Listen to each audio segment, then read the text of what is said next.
My son and I decided we were going to get out and kind of do a little something. So we grabbed the Esbit stoves, the mess kits, general junk, and came out to the park, lovely little park, and decided we were going to have a picnic? Okay, for lack of a better term. This is something that I picked up down at the Russian store.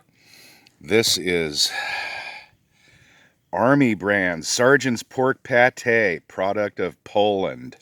Okay, guess what? On a scale of 1 to 10 when it comes to pate, it's not bad.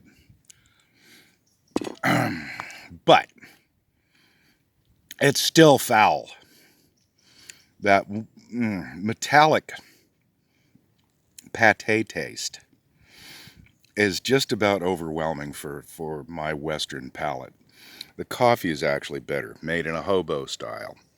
The chili out of the can, wonderful. The hamburger, fried on an Esbit stove with a mess kit, awesome. The pate,